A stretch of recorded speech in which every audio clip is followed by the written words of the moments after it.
Hello and welcome to Filmed in Utah. I'm your host, Warren Workman, and actually on this episode, I'm taking a break. I'm going to pass the reins over to Amy Leah and Skippy Jessup as they talk to Utah's best makeup artist.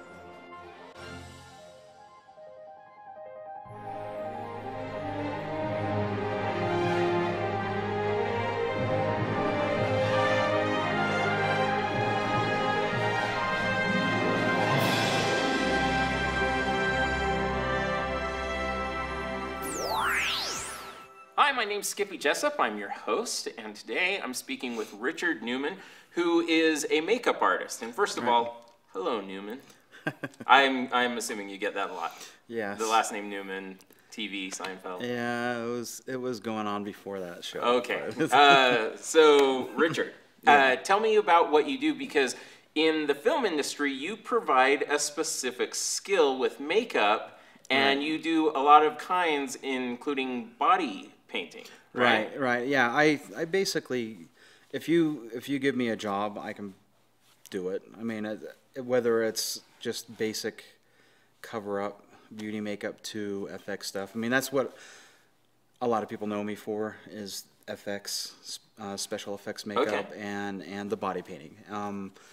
And what it comes down to is, you know, I go in there and make someone look completely different and add that extra element to the studio itself, the people filming. I create the character for them, as well as helping the actor get into their role as well. That's what I want to know, because if you tell an actor what they're going to look like, it's got to be a lot different than when they actually see themselves with your masterpiece on them, because that's essentially what they are, right? You're turning them from ordinary Jane into like a zombie.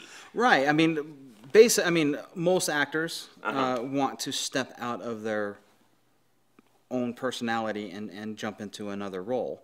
And so doing what I do, as good as you should be doing, will pull them out of, hey, I don't look like myself, so it's a lot easier for them to start portraying that character.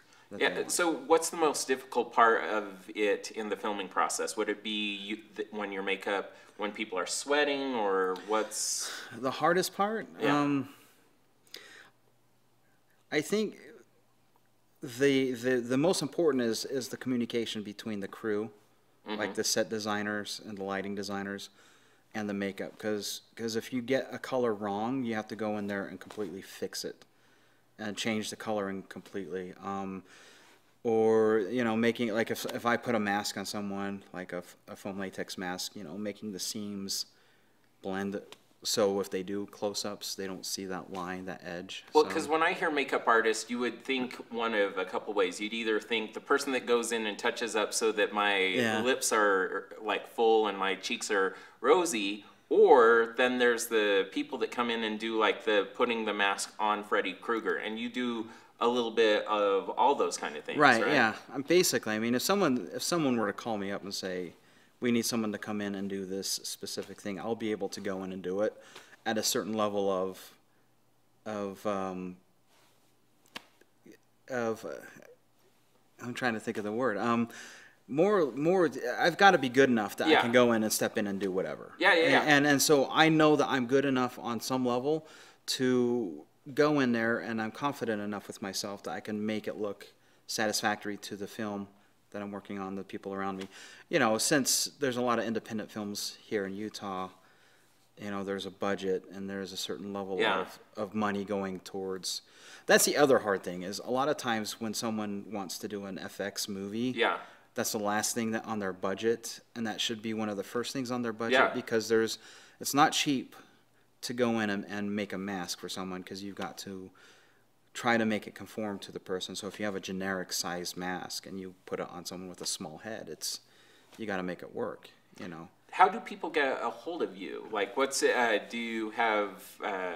What's your website and things like that? I've got a number of things. Are you on Twitter? You tweet? I'm on Twitter. I don't go on there very often, but I'm on Twitter.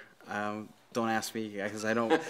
I have all these links on my computer, so I don't have to remember all that stuff. What is your website, though? Most of the people go to Facebook. Okay. They just look up Richard Newman. I'm usually the first one on the search.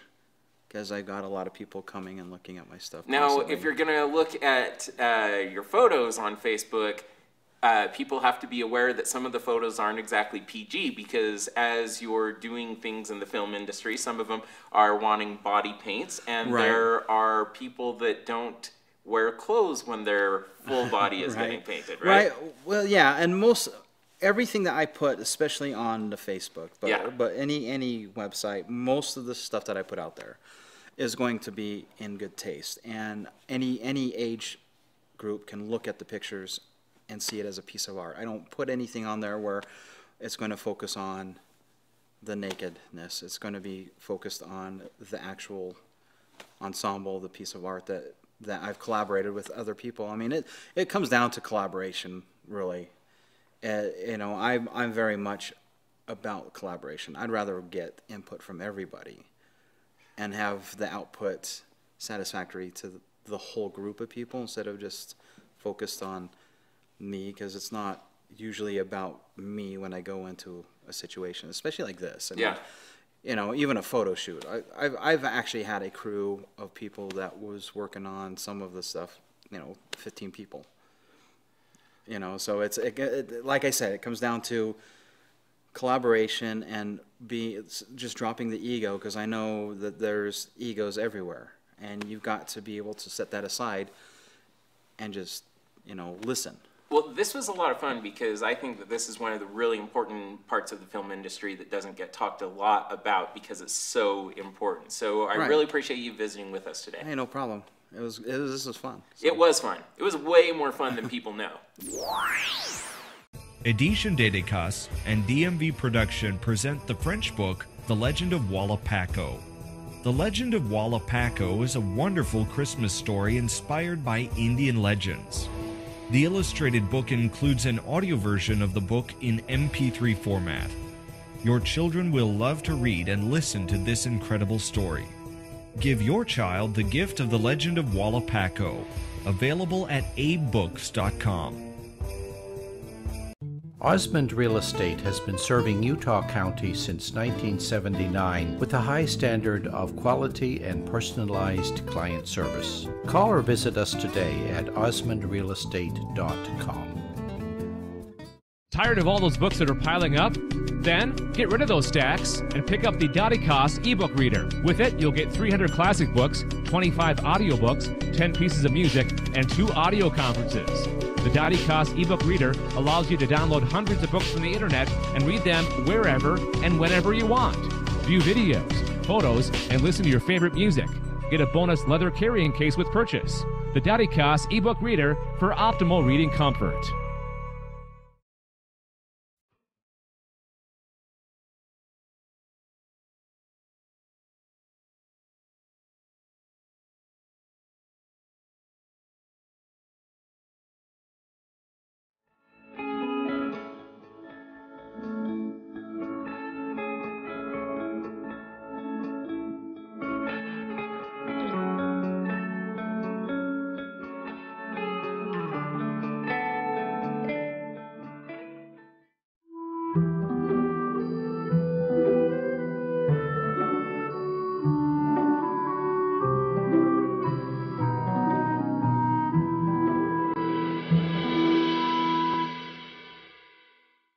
You know, Hollywood loves to come to Utah to film all their movies here, but you know what? We also have great filmmakers in the state, and such is the case with Christmas Oranges.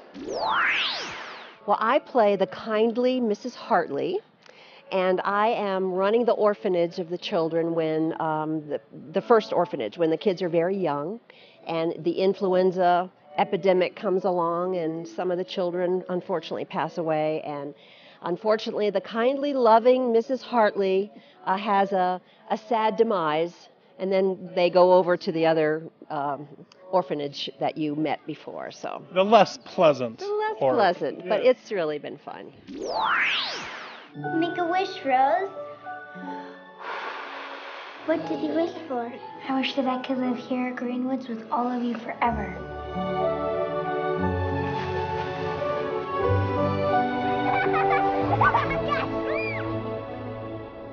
Felicity, what's wrong? I want to go home. Mrs. Hartley! We don't feel well. Is Walter sick too? I'm afraid so. Try to sleep, Felicity. Don't leave me, Rose. You're going to have to be very strong, Mrs. Hartley. Understand? We have no choice but to close this orphanage. What will happen to us? Tomorrow you'll be taken to your new homes. Homes? Don't forget me. Or me. Everyone, there's a new girl. Why, hello. And you've been sent to Iron Gates because you have nowhere else to go. No one wants you. Don't worry. If you keep the rules, he won't punish you. You're a mean, lonely old man, and I feel sorry for you. If you keep up this defiance, you'll stay in the attic overnight. Mr. Crampton hates Christmas and won't allow any fun until Christmas Day. Christmas is a lot of nonsense that I can do without. I expect Mr. Crampton will be in a bad mood for quite some time. He's always in a bad mood. It's not too late to make things right. You think me hard and unfeeling. What is done cannot be undone. Anything can be undone if you wish it to be so. Tell me again about what happens in the morning. Joe comes at first light. He brings us into the front hall and passes out all the oranges. I can't wait.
Hi, you're watching Filmed in Utah. I'm Amy Leah, and I'm here with Lisa Nielsen, who is a makeup artist. Hi, Lisa. Hi. Thanks for being on the show. Thanks for having me. So we were just talking about a bunch of work that you're doing. You seem to do tons and tons of stuff. So as far as filming goes, do you do a lot of work in the film industry here in Utah, or is it a lot in LA, or how does that look? Most of my work is comprised here in Utah. I live here, so it's a natural fit for me to find the work here. And I love working with people that are local. Why is that? Just because there's like a really down-home feel. I don't know, when you grow up here and you get to know people, of course your contacts are going to be here. And I've just met so many amazing people out here. I'm open to working in other markets, but yeah, I just love it here. It's a good fit for me. And you get enough work here, so you don't need to. I do. Yeah, cool. I do. Yeah. And you were talking about Brogan Kelby. Yes. Who is a huge artist here in Utah and seems to be expanding all across the nation. He is. And you are his go-to makeup artist. I am. We have become amazing friends, but I started out as his artist. I did the makeup for his music video, Who Cares? Mm-hmm. And that was a blast. We were just running around. He was doing most of the running, but so if you've seen the video, it's really active. He's actually being chased by this. It's sort of like a horror. It's the video itself is sort of like a mini horror film in and of itself. And so he's in this what's supposed to be like an asylum, and he's being chased by these scary people. So it's that whole feel to it. So I did his styling for that with his hair, and also did his makeup, and it was just a lot of fun. He's a total sweetheart, and he is as talented as he is sweet. Like, he is very, very artistically qualified, but he's just a really good person too. So on that shoot, did you have multiple, I'm assuming you had multiple makeup artists so that you could get all the background, and then so you were focusing on Brogan and... Right, I was his key, and what I did with him is just kept it very simple. With men, you want to keep it very simple, so obviously we want to perfect the skin and make sure that he looks really amazing under the lighting and, you know, for whatever type of film they're using that they're shooting with. And we want to contour a bit because we don't want to lose the major lines in the face. Make sure that his eyebrows look good. A lot of men neglect their brows, and you can really tell. I've noticed. Yeah. Yeah, we notice. We wonder why they don't notice. I actually tweeze all of my good male friends and brothers' eyebrows. Yes, yeah, I do. You are a good friend.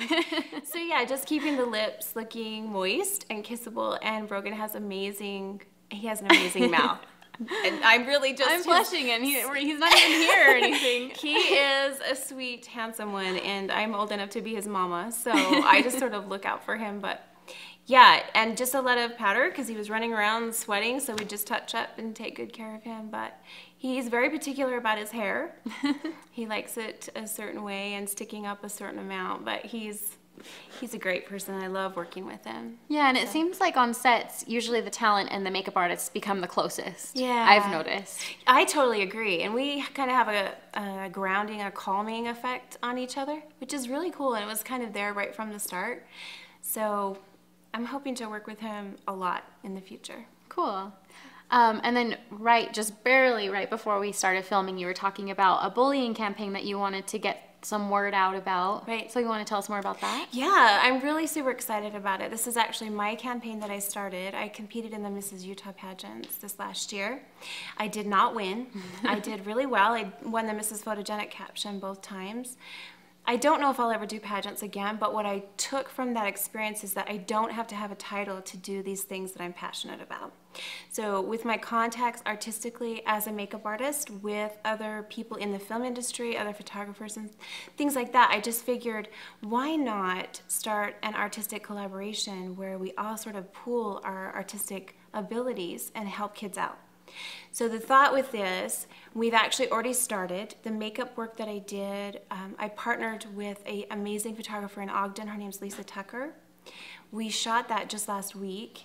And what I do is I sort of artistically let the photographer just take that. And they decide whatever that shoot needs to look like from their artistic viewpoint. Kind of like you would with a director on set. Sure. Yeah. I do want to keep it open to artistic directors, though, in the future, like art directors and set design. We just want to grow with this idea. Hairstylists, so the name of the campaign is Beauties Against Bullies. The concept is that so-called beautiful people, upon appearance, this is beautiful people that work in the industry, makeup artists, hair people, like I said, photographers, but in actuality, the true beauty is really about the kids because they're the survivors and they each have a story. So I do the hair and makeup, the photographer shoots that however they visualize it, makes the kids feel special because it's really a celebration about what they survived. And then we go ahead and do an interview process where I sit with them just like you and we talk about, because they each have a story, and that's where the personalization really comes home. And so we're hoping to make a documentary about this, and we're considering higher venues. We have some feedback, nothing serious yet. Right now we're just compiling, researching, getting this database together. So yeah, I'm super excited about it, and I want to do a shout out to photographers in the Utah area because we want to do a shoot in each major city in Utah. Okay. And so where could people go to support this or become a part of it? Is there a website or Facebook? Or? Yeah, actually, I started teen mentorship about a year and a half ago, and I actually have a website called Art and Soul Girls, and this is where I do some mentorship for teenage girls, and it's all about empowering girls through artistic expression. But there's a blog there, and that's where I've immediately started talking about the beauties against bullies. So it's artandsoulgirls.com. Artandsoulgirls.com. Okay. Yes, and I don't, because it's so fresh, this particular project is just in its ground stages. We don't have a website yet, but if they went to artandsoulgirls.com, that'd be a great starting point for them to then go to another one. Well, perfect. Well, thanks so much for being on the show. Oh, I loved it. I love being here. Human Works speaks of a mother's love and heartache for her child and for the children of Africa. With the sun and the moon as his witness, Jean Pierre Makosso shines a light on the darkness of the African experience. At the same time, he speaks of faith so deep, it grabs the reader by the soul. Jean Pierre's poetry is participatory. You will feel the despair of Black Africans. You will ache for justice. You will dream of peace for all people. Available at abebooks.com. Walking by a squadron of teenagers, Levi's dully brushing the ground, paraphernalia sticking out from purple, green, and orange heads, I felt the grin spreading on my face. What fun it would be to arrange a meeting between young people and older people. It wouldn't have to be seriously real. So, you are invited to a whimsical experience between past and present. We'll see you there. Available at lulu.com.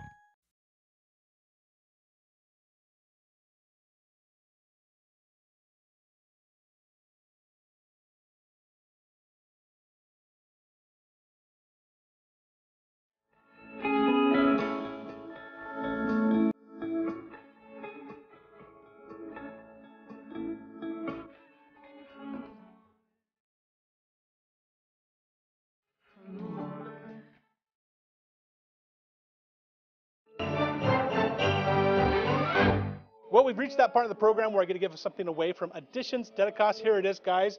It's Cuentos de Evas. Now, this is completely in Spanish, so you need to speak Spanish to be able to read this book. We gave one away before, and it went really fast. What you have to do is send me an email. The first person to do that will get the book. In the subject line, put in Cuentos de Evas, the name of the book, and the first person who does that, again, that becomes your property all of a sudden. Also, today is the last day of the contest to get registered for your own e-reader. Here's mine. You open it up, and it looks familiar, doesn't it? Like a Nook or a Kindle or an iPad. Yes, it's an e-reader. And what you do on this is you can watch movies, you can read books, you can listen to music. It's a lot of fun. Me and my whole family use it all the time. And you can get your own. All you have to do is send an email to this information on the graphic. Make sure you put in your name and your address so they know on how they're going to get this e-reader to you. And next week, Guy, who is in charge of Éditions Dédicaces, is going to draw a name at random, and is going to have that live on next week's show.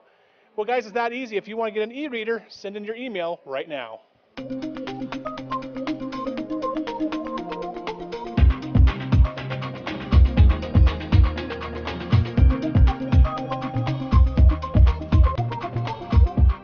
You're watching Filmed in Utah. Hi, my name's Skippy Jessup, and I'm here with Darren Urim. How are you, Darren? Great. Darren, you do makeup for not just film, but like TV commercials, a little bit of everything, right? I do. It's pretty much modeling, TV commercials, film, overall. How long have you been doing that, and what's that like? I've been doing makeup for about 23 years. Just pretty much started to get into the film industry and more modeling and stuff in the last year and a half. It's been a great experience, and just continuing to grow from here. So. Okay, now you're, if I can point out the obvious, you're a guy, and but how does a guy become an expert on makeup and doing those things? Because maybe I'm stereotyping, but doesn't it seem like I wouldn't think that people would be like, oh, you would probably be perfect at telling a girl what makeup to put on her face.